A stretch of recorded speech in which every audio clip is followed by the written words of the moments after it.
আউযু বিল্লাহি মিনাশ শাইতানির রাজীম বিসমিল্লাহির রহমানির রহিম। প্রিয় দর্শক, সকল মুসলিম ভাই ও বোনদেরকে আমাদের ওয়াজ মিডিয়ার পক্ষ থেকে শুভেচ্ছা জানাচ্ছি। সেই সাথে মাহে রমাদানের অগ্রিম শুভেচ্ছা ও স্বাগতম আপনাদের সকলকে জানাচ্ছি। আজকে একটি গুরুত্বপূর্ণ বিষয় আপনাদের সামনে আলোচনা করব, সেটি হলো মাহে রমাদান সাইয়্যিদুশ শুহুর। সকল মাসের শ্রেষ্ঠ মাসের নাম হলো মাহে রমাদান মাস। রমাদান শব্দটি রমজ শব্দ থেকে এসেছে। রমজ শব্দের অর্থ হলো আল ইহরাক। ইহরাক শব্দের অর্থ পুড়ে ভস্ম করে দেওয়া। প্রশ্ন হতে পারে, মাহে রমাদান আমাদের কাছে কি জন্য আসলো? আমাদের বাড়িঘর, বেশভূষা, আমাদের সমস্ত পরিবেশকে কি পুড়ে ছারখার করে দেবে সেজন্য? না। তাহলে মাহে রমাদান কি পুড়ে দেবে? আমরা সকলেই জানি, মানুষ ষড়রিপুর কারণে এবং শয়তানি ওয়াসওয়াসার কারণে, অসৎ প্রবণতার কারণে এই পৃথিবীতে সবচেয়ে বেশি খারাপ কাজ করে। যত পাপাচার, অনাচার, যৌনাচার, দুরাচার আছে, এগুলো মানুষ এই ষড়রিপুর কারণেই করে থাকে। আর রমাদান মাসের রোজা যদি কেউ গুরুত্বের সাথে পালন করে, আল্লাহ রাব্বুল আলামিন এই রমাদানের রোজার মাধ্যমে তার সমস্ত রিপুর তাড়নাগুলো, গুনাহ খাতাগুলো পুড়ে ছারখার করে তাকে আল্লাহর ইচ্ছা অনুযায়ী লাআল্লাকুম তাত্তাকুন, রোজা রাখলে তোমরা তাকওয়া হাসিল করতে পারবে, তোমরা মুত্তাকি বান্দা হতে পারবে। নিশ্চয়ই এই কারণেই মাহে রমাদান আমাদের কাছে এসেছে। প্রিয় রোজাদার বিন্দু, প্রিয় মুসলমান ভাই ও বোনেরা, এই মাহে রমাদান শ্রেষ্ঠ মাস অন্য 11টি মাসের চাইতে অনন্য বৈশিষ্ট্যের অধিকারী কেন হলো? এত মর্যাদা কেন হলো? এর কারণ হলো মাহে রমাদানে এমন 10টি বৈশিষ্ট্য আছে, মাহে রমাদানের এমন 10টি অনন্য গুণাবলী আছে, ফজিলত আছে, মর্যাদা আছে, যা অন্য মাসগুলিতে নেই। এ কারণেই মাহে রমাদান অনন্য বৈশিষ্ট্যের অধিকারী। আজকে আমি আপনাদের সামনে পয়েন্ট আকারে অতি অল্প সময়ে এই 10টি পয়েন্ট আপনাদের সামনে তুলে ধরছি, যার মাধ্যমে মাহে রমাদান অন্যান্য মাসের চাইতে অনেক বেশি মর্যাদাবান এটি প্রমাণিত হয়। হাদিস শরীফ এসেছে। 1 নম্বর, হাদিস শরীফ কেন? কোরআনে কারীমে তো আল্লাহ পাক স্পষ্ট বলেছেন, শাহরু রমাদান আল্লাযী উনজিলা ফীহিল কুরআন। মাহে রমাদান এমন একটি মাস যে এই মাসে কোরআনে কারীম নাযিল হয়েছে। তাহলে কোরআনে কারীম নাযিল হওয়ার কারণে এই মাসটার সম্মান এবং মর্যাদা বেড়ে গেছে। বলে রাখতে চাই, যেই কোরআনের কারণে একটা মাসের মর্যাদা বেড়ে গেল, তাহলে বলুন তো এই কোরআনের মর্যাদা আর কত বেশি না হবে? আর এই কোরআন যারা মেনে চলবে তাদের মর্যাদা না আর কত বেশি হবে? আসুন আমরা কোরআন নাজিলের এই মাসে কোরআন পড়ি, কোরআন বুঝি, কোরআন পড়তে শিখি, কোরআন ভিত্তিক ব্যক্তি, পরিবার, সমাজ এবং রাষ্ট্র।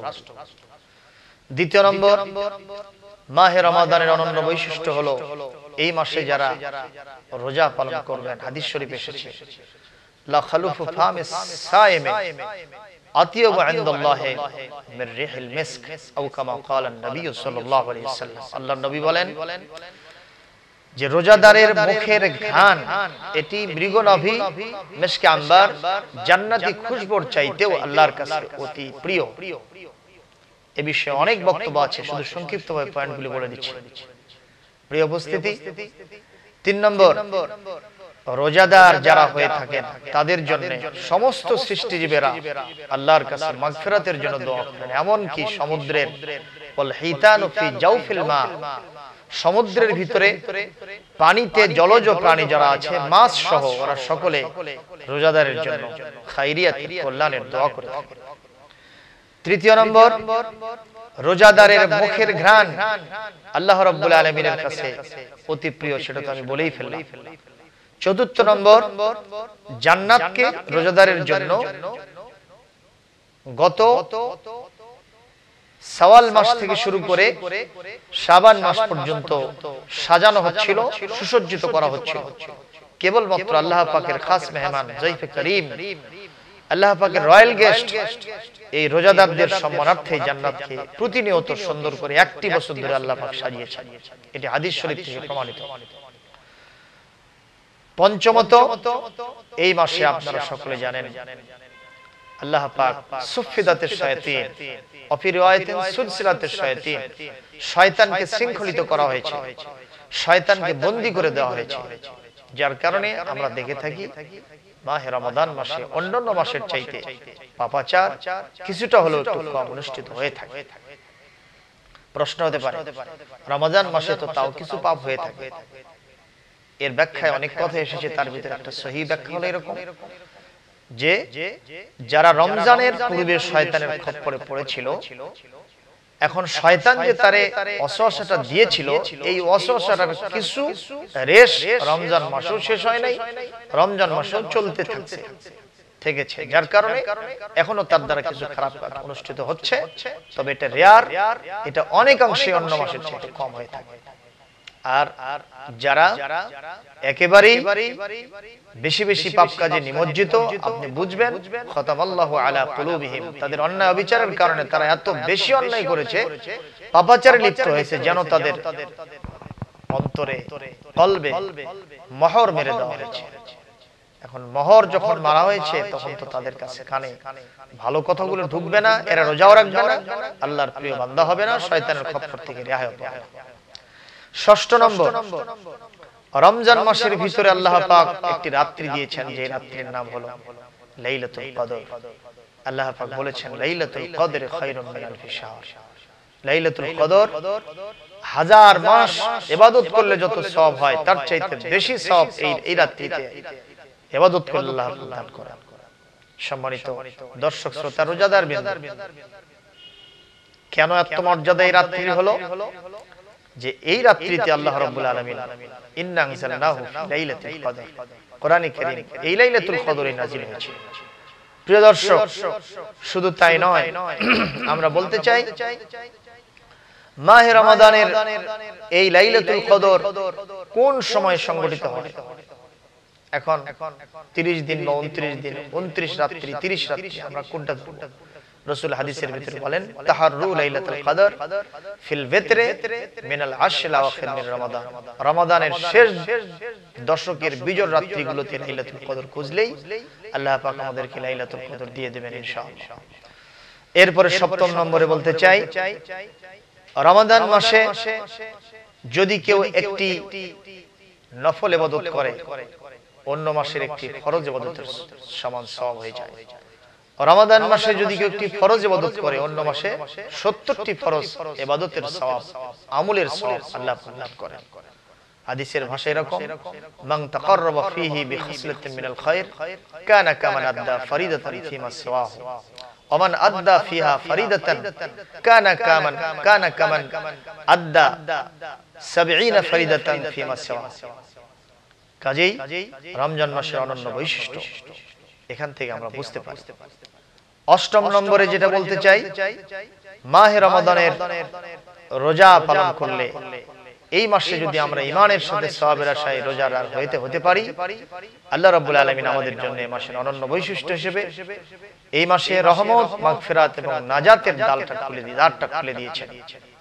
এই মাসে অবারিত হস্তে বান্দার প্রতি রহমত নাজিল হবে, অবারিত হস্তে আল্লাহ পাক বান্দাদেরকে ক্ষমা করে দিবেন, আল্লাহ পাক বান্দাদেরকে সর্বশেষ সময়ে ইতকুম মিনান নিরান, জাহান্নাম থেকে মুক্তি দিয়ে দিবেন।